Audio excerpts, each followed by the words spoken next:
अस्सलाम वालेकुम। आज मैं आपके साथ शेयर कर रही हूँ बहुत ही मज़े के खस्ता, बेकरी से भी खस्ता करारे बिस्किट। अब घर पे बनाएं, बहुत आसान है इसे बनाना। तो बिना स्किप किए आप वीडियो को देखते रहें। तो सबसे पहले बाउल में हमने प्याली में 1 प्याली लिया है मैदा, और मैदे के साथ ही हम हाफ़ प्याली शामिल करेंगे पिसी हुई चीनी, इसमें शामिल कर देंगे। और इसमें थोड़ा सा चुटकी भर हम इसमें नमक शामिल कर देंगे, और नमक को अच्छी तरह इसमें मिक्स कर लेंगे। मिक्स करने के बाद हम इसमें शामिल करेंगे हाफ़ टी स्पून ज़ीरा,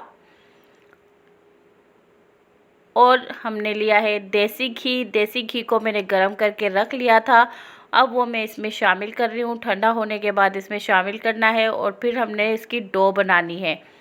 अच्छा, डो बनाने के लिए हमने जो देसी घी इसमें शामिल किया है, थोड़ा थोड़ा करके हमने शामिल करना है। ये ना हो कि सारा इकट्ठा अगर आप डाल देंगे तो फिर वो डो अच्छी तैयार नहीं होगी। तो पहले हम इसे अच्छे से मिक्स कर लेंगे, फिर डो बनाएंगे इसकी। और बिस्किट के लिए ना तो इसमें दूध से आटा गूंदा जा रहा है, ना ही पानी इसमें शामिल होगा। सिर्फ़ और सिर्फ इसमें घी से ही हम आटा जो है, इसकी डो जो है तैयार करेंगे।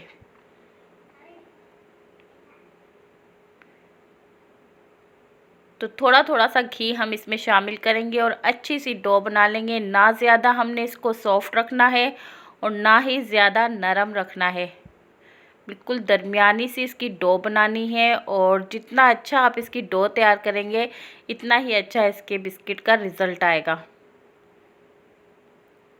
तो आप ये देख सकते हैं माशाल्लाह से डो बिल्कुल बनकर तैयार हो रही है। आप चाहें तो इसे हफ़्ता 15 दिन एयर टाइट जार में बनाकर रख सकते हैं और इस्तेमाल में लेकर आ सकते हैं।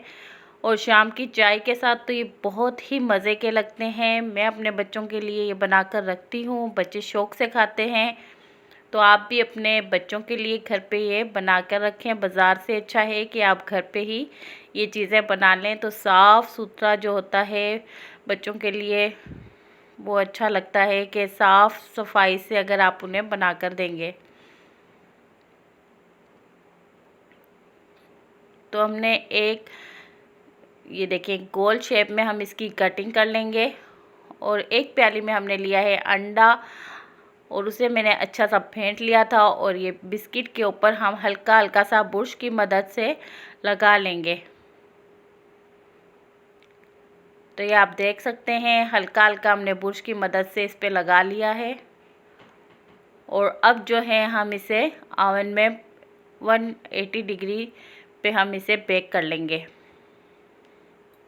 और 5 मिनट के लिए हमने इसे रखना है। और ओवन में रखने से पहले आप इस बात का ध्यान रखें कि ओवन पहले से गर्म होना चाहिए, कि अगर आप इसे डायरेक्ट ही डालेंगे तो वो सही नहीं होगा आपसे बेक। तो ये देखिए कितने मज़े के बने हैं। अगर रेसिपी पसंद आई हो तो लाइक और सब्सक्राइब ज़रूर कीजिएगा।